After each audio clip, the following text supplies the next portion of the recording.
live look at Vatican City, where we are following breaking news on the health of Pope Francis. The Vatican says the pontiff suffered 2 episodes of acute respiratory failure today. This latest health scare comes more than 2 weeks into the Pope's hospital stay in Rome as he battles double pneumonia. The Vatican says his prognosis today remains very guarded. CBS News senior foreign correspondent Seth Doan joins us live from Rome. Seth, what do we know about the Pope's condition right now?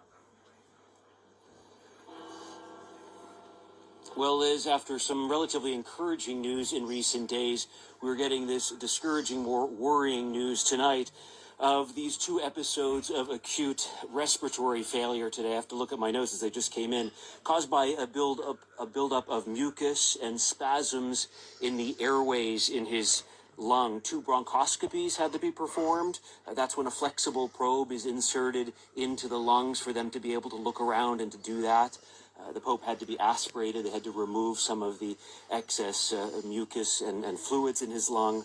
The Pope was then administered oxygen, which we understand through Vatican sources was by face mask. He's been alternating different ways of getting that oxygen, but the Vatican has underlined that it is non-invasive, meaning that he did not have to be intubated. Through all of this, Vatican underlines the Pope has remained aware and alert.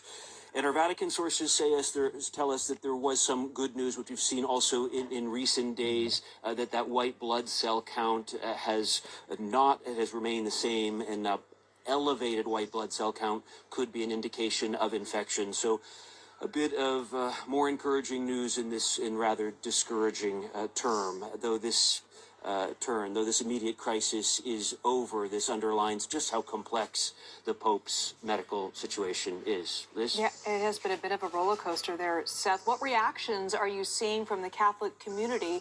I know this news just came down, but even over the weekend. Well, what we're hearing is that it's a tense time.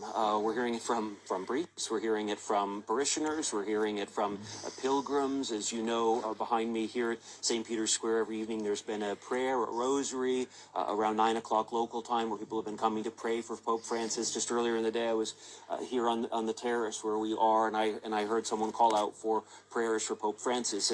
At Mass, we were there yesterday at an American, where Americans celebrate Mass here in Rome at a church, and the first thing the priest said was, "Let's pray for Pope Francis." So clearly he is in the thoughts of people, the pilgrims. 30 million people expected to come here for this Jubilee year.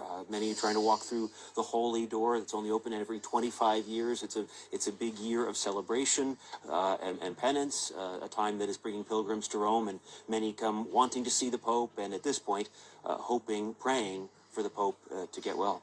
Liz? All right. Seth Doan, live for us from Rome. Thank you so much for that update.